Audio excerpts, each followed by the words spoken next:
I did not like having autism. And I think in a way I was almost trying to push myself out of autism. Shh. Welcome to the Secret Life Podcast. Tell me your secret. I'll tell you mine.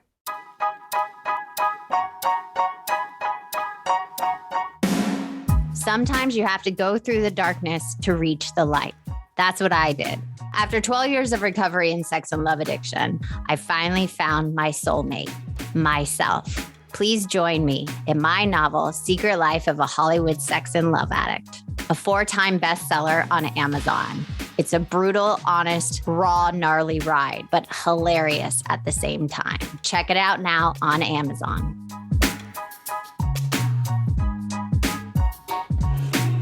Welcome to Secret Life Podcast. I'm Brianne Davis-Gant. Today, I'm pulling back the curtains of all kinds of human secrets. We'll hear about what people are hiding from themselves or others. You know those deep, dark secrets you probably want to take to your grave? Or those lighter, funnier secrets that are just plain embarrassing? Really, the how, what, when, where, and why of it all. Today, my guest is Max. Now, Max, I have a question for you. Dun, dun, dun. What is your secret? When I was growing up until I left for college, I was extremely abashed for having autism.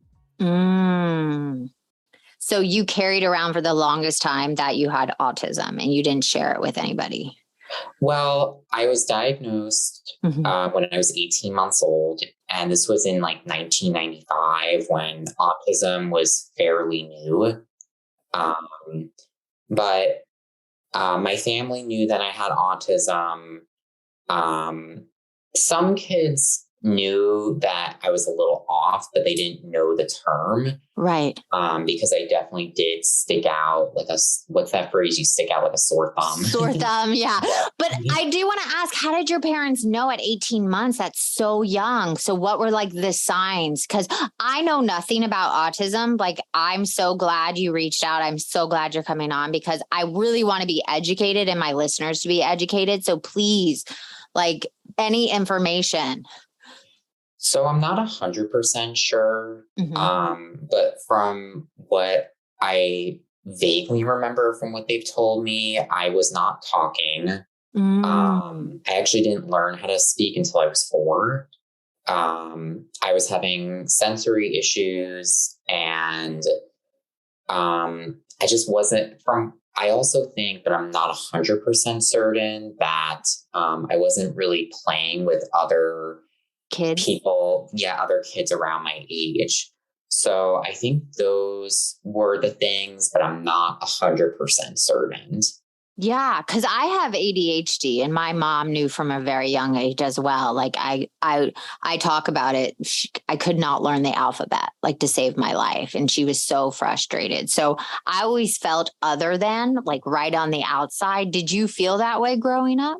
Yeah, very much so.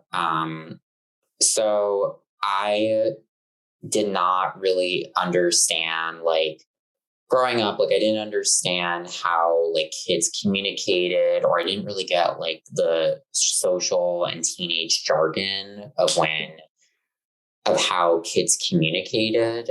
And because of that, I was kind of, I did have some friends, but I definitely felt a bit, socially isolated from my peers. If anything, this happened more so when I was in 3rd, 4th, and 5th grade, when anything abruptly happened and I wasn't, it kind of came out the blue, or if it was off routine of my schedule, I would just have a tetra tantrum in class.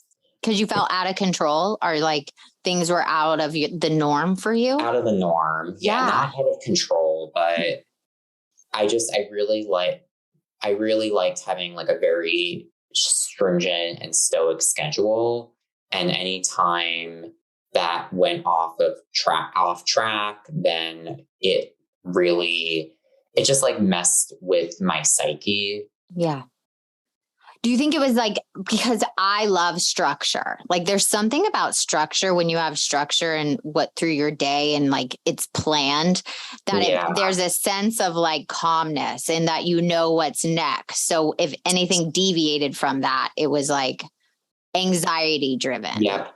So individuals who have autism and some others who have ADHD, like yourself, or even ADD, like structure. Yes. And when structure is, off balance or gets thrown out the window, neurodiverse individuals like myself they just tend to really like, they just can't handle it.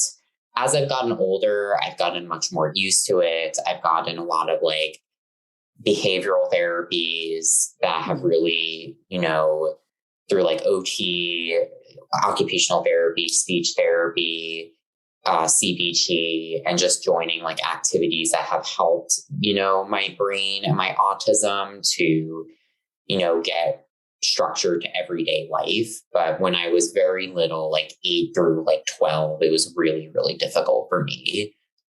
Yeah. Can you take us back to that difficulty? And I also wanted to ask, did your parents have difficulty as well? Like I said, my mom, like it was very hard for my mom. God bless her. I love her, but they don't teach parents how, right? There's no manual to how to like help your child when they're struggling. So how did your parents handle it? So it's weird. I've never really asked my parents how they handled it. Really? No. Oh my God, let's get them on. So, just some backtrack. My parents are actually divorced. They divorced when I was like 8 or 9. But even though they divorced and, I think they did a fairly good job with like trying to like structure things and trying to like keep me occupied.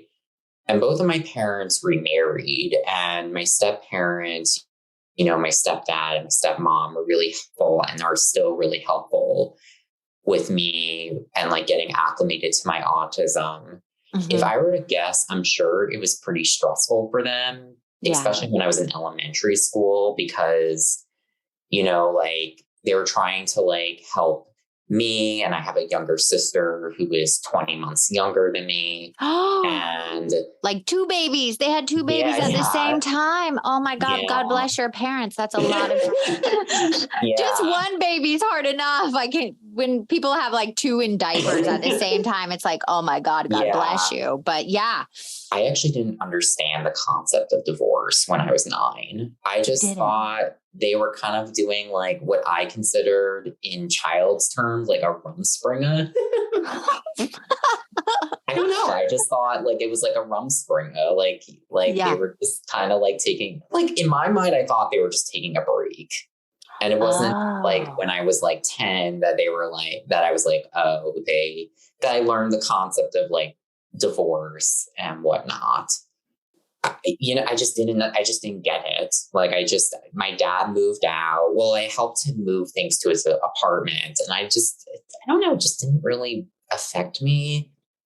I don't know. Interesting. Like, I don't know why. I think it was just this like idea of like a rumspringer. Like my dad was just taking a break and moving out the house. That was just like the first thing that came to my brain, like at 8 years old, 9 years old. Right. Okay. So there's your sister and you, and your parents are separated. And then how soon after did they get remarried? So, my dad and my stepmom got remarried when I was going into 7th grade. Okay. My mom and stepdad met when I was in 5th grade, and they were cohabitated for a while, and they just actually got married like 5 years ago. They waited. What? They waited longer. Yeah. But my stepdad has been like presently in my life since I was probably 11. Can you tell me some of the things that you had to do differently from other kids, just so I can, because I had to like do flashcards. I had to like go to tutors. It was really hard for me. I was so embarrassed on a daily basis at school. Like I couldn't read in classes. If the teacher asked me, I'd be like, no, thank you. So I had an aide until I was in 7th grade, I think. Wow. I think it was 7th. And it just, and I also had like academic enrichment. So that with a combination of that just helped me with like study skills and like managing my homework. And I have something called like executive processing. So executive processing means that when someone says something or when someone is talking, you might not be able to code all the information at a faster pace as a neurotypical person does. Right. So executive processing was an issue. I would say those were like the big three, like organization, executive processing, and definitely like managing like my mood from, like if anything was like off balance, just like trying to manage my mood. So what are some of those tools that you learned? Can you remember?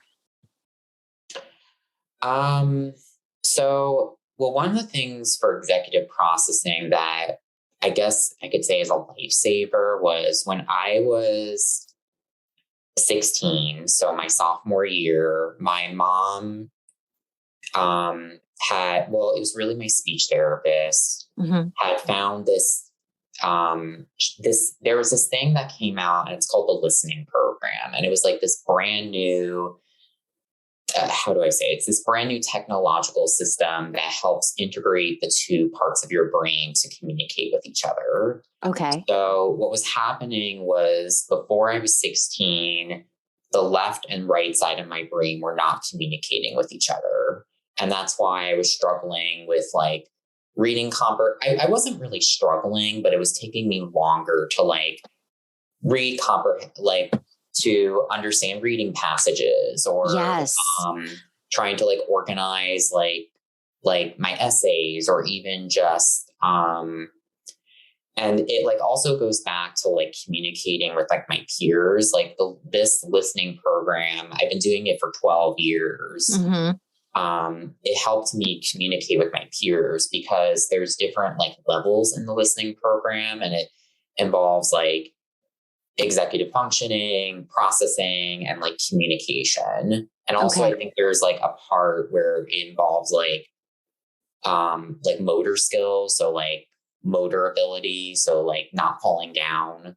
Yeah. And I started doing it when I was 16.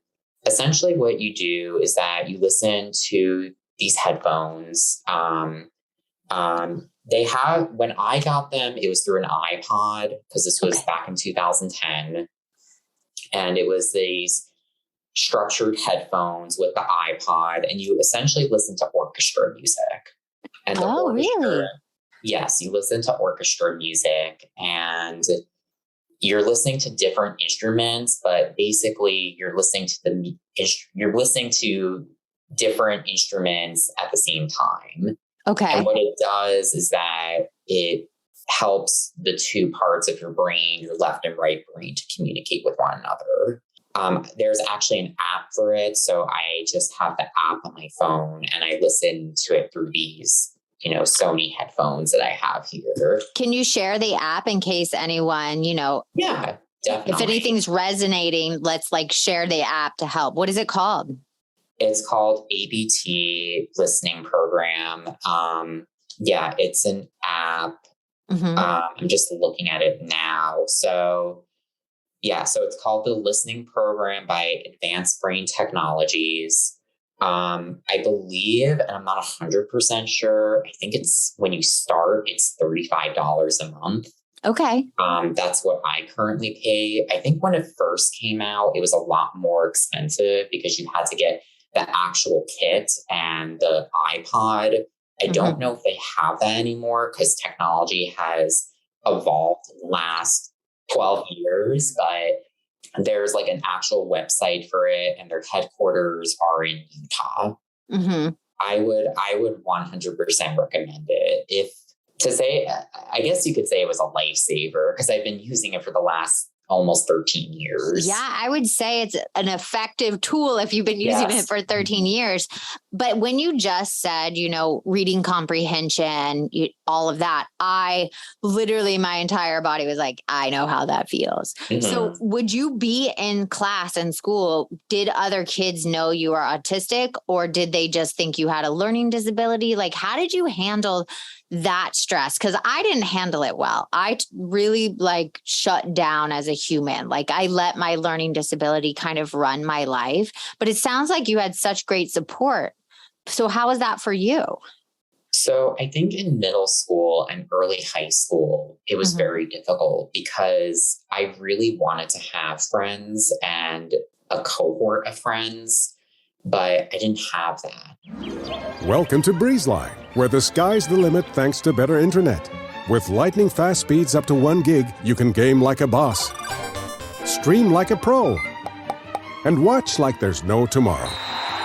Stream, watch, post, send, and trend. Do it all with our fiber-powered network, bringing you reliable, fast internet. Welcome to BreezeLine. Visit breezeline.com for latest offers. Service subject to availability. New customers in select areas only. Visit breezeline.com for details.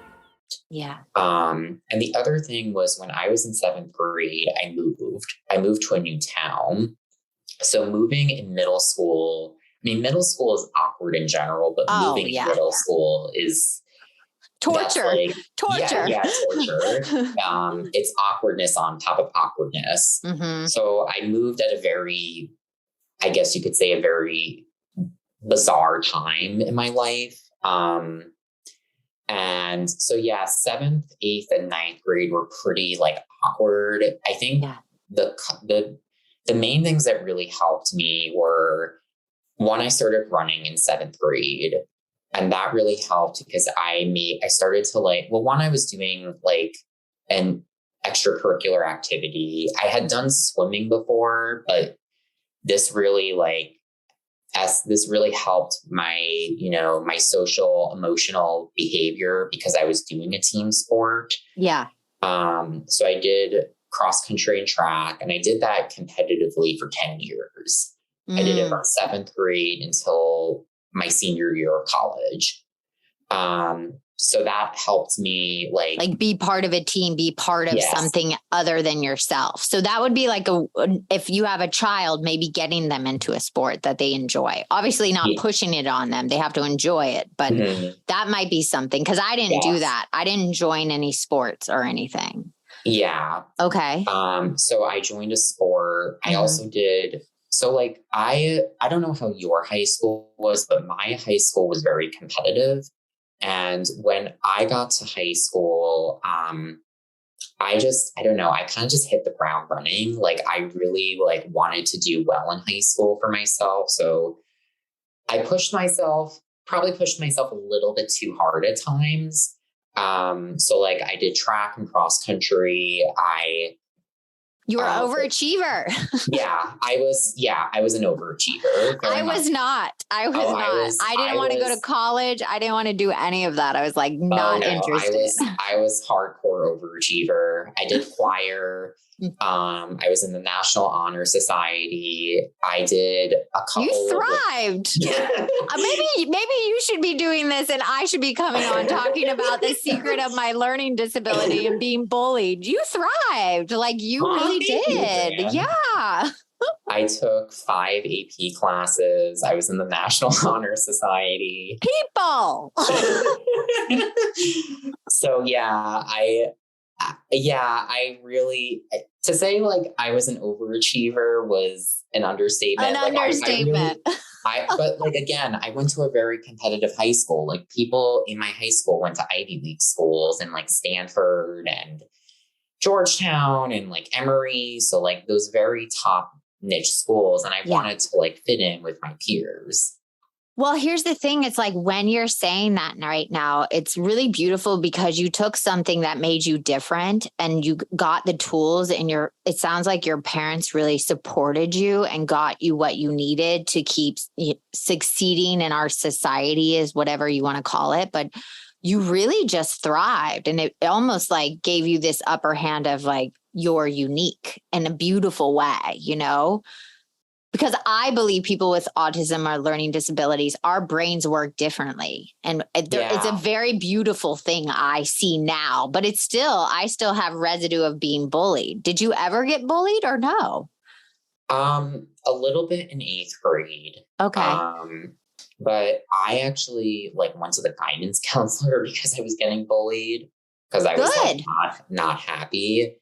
But the thing is, Brienne, like I felt like, you know, I did not like having autism. And I think in a way I was almost trying to like make myself try to be neurotypical. So while I was like really thriving and pushing myself, I was almost like trying to like push myself out of autism. Yeah. Like run from it, like keep it a lie almost to yourself, a secret almost to yourself. Like it's not there. It's not there. It's not there.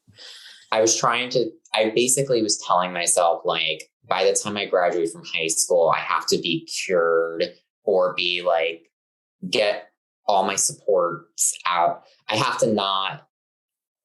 Well, I think it was something along the lines of like, I can't have any more support after I graduate. Like these are the 4 years that I have to like crunch down and like grind and make sure that I can be, you know, be independent and self-sufficient by 18. But I think I took that almost a little bit too personally and literally because everyone has support services beyond high school. And like, I wish I had known that because I don't think I would have stressed myself out or, you know, would have stretched myself thin all the time because I think I pushed myself. I'm glad that I pushed myself, but I was almost pushing myself in a way to like survive. Yeah. And it's like superhuman effort. It's like this superhuman effort. And then you get to graduating high school. And then did you just like give up all your support system? Like what happened? So when I graduated high school, I was actually kind of burnt out, to be honest. You think? Jeez, I'm burnt out while you're telling me everything you were doing. I'm like, can I take a nap? Like, I'm tired. Yeah, I was definitely like burnt out a little bit. But like back in 2012, the expectation was to go to college. Yes. And like, which now they say you shouldn't go to college, just so you know, like new studies are saying you can actually do better without college. Yeah. So like, I wish I had taken like maybe a break or, you know, maybe taken a semester off just to chill out a little bit. But I was still in that like go attitude. Yeah. And like wanting to thrive. And when I got to college, even though I could utilize my support systems, like I could get extra time on tests and I could take a test in a quiet room, I wasn't using that at first. And looking back on that, I kind of think I'm the biggest idiot because I was shooting myself in the foot. Yeah, no, I did too. Like taking the SATs and tests, I didn't use those extra tools I could have because I didn't want to feel different from anybody else. Yeah. So like when I got to college, I was trying to be like the typical college student that you see like in TV and media. And just like, I was shooting myself in the foot and I'm like, I can't do this. Like, I'm not like, my parents are paying a lot of money for me to go here and I want to do well. And what made me feel more comfortable about myself when I got to college is unlike high school or even like, the K through 12 system. I think people in college tend to be a little bit more like open about their vulnerabilities. So that's what I talked about in my TED talk was that people had these like invisible letters. So like for me, my invisible letter was A for autism, but I had met people, whether it was like my track team, and I was also in Greek life or through like other organizations who are going through these insecurities and you would have never known it. So it made me feel like less alone. And that's when I realized I had to be like more authentic to myself. So what do you remember, like the first step doing the TED Talk? Was that like the moment you like felt a freedom from that bondage of self? Or was there a moment you can remember that you're like, aha, that was like the thing that I something switched? So I guess you could say, like, I started to reveal that I was autistic in little baby steps. So I revealed to my classmates that I had autism in my senior year because I shared my college speech in a class. And I remember that was like the first time that I'd done that. And then I think it was around like my sophomore year of college. That's when I started to like meet people. It wasn't really a specific person. It was just like different friends or acquaintances who were kind of just going through like different vulnerabilities that you would have never expected. Life struggles, things. Yeah. Yeah. And that's what made me, reveal my own insecurities and what I had gone through. Here's my question though. Did you have any like backlash? Did anybody ever make you feel bad, or was it just this warm, like we accept you for who you are? So, everyone was accepting. I had one teammate, and I'm not going to go into like a lot of detail about this. He just like did not like me for like personal reasons, and essentially was trying to like bully me. But that's just like another therapy session. But I love a good therapy session. Yes. I mean, come on. No, but that's what I'm trying to teach my son. What you just said, I said, not everybody's going to like you, and you're never going to understand why. Some people are just not going to like you. Yeah, at that point, I just like didn't care. And like, I didn't need permission for him to like me. But like, yeah, I felt very welcomed, and it helped me like succeed in college. And I eventually, did very well. I got, this very prestigious award my senior year that was only given to like, I think 20 students. I went to graduate school and got a master's in higher ed. And currently I do, my background is in research and evaluation. That's what I do for my current career. Wow. You're still an overachiever. But that's a beautiful thing. It's like, your autism didn't slow you down. It probably even made you even have more life experiences and learn more things in a different way.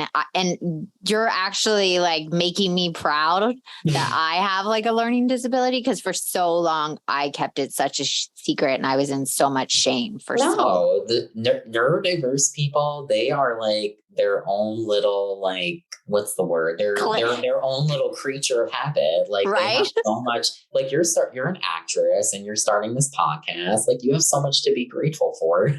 I know. And I wrote a book and it was bestseller, and I was like, oh my God, I did that. Like, I still to this day, I'm like, I did that. What? Do you ever have those moments where you're like, I did that? Like your TED Talk where you like, I did that. Well, thank you so much for coming on, but I do have a couple more questions before. If there's any parents out there or anybody that's like, oh my God, this is hitting a core of something going on with my child or even with myself, what would be your first advice for them? Don't freak out. Don't freak out. Don't go into panic. Don't freak out.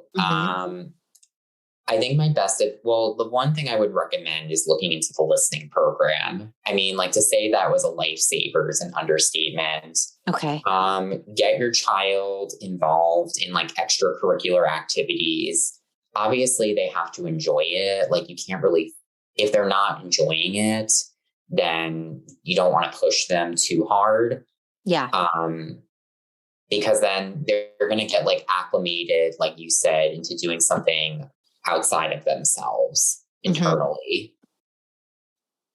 Well, thank you. And we will link that learning app and learning program below so people can go to it and see what it is and all that. Is there anything else you want the listeners to know about your journey, about like releasing yourself of the secret and baby steps throughout the years? Is there any closing words you want to say?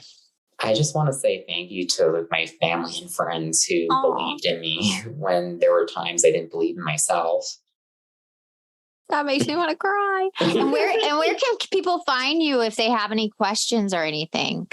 Yeah, so they can email me. My email is KORTEN, KORTEN 26@gmail.com.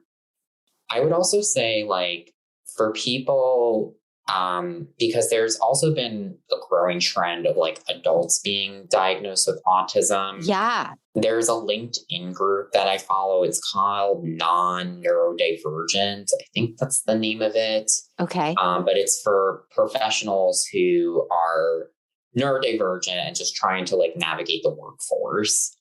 Great. And that's really helped me because when I started working, I really didn't know any other neurodivergent individuals in the workforce. Thank you so much for sharing that. And thank you for coming on. Thank you, Brianne. If you want to be on the show, please email me at secretlifepodcast@icloud.com. Until next time.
Thanks again for listening to the show. Please subscribe, rate, share, or send me a note at secretlifepodcast.com.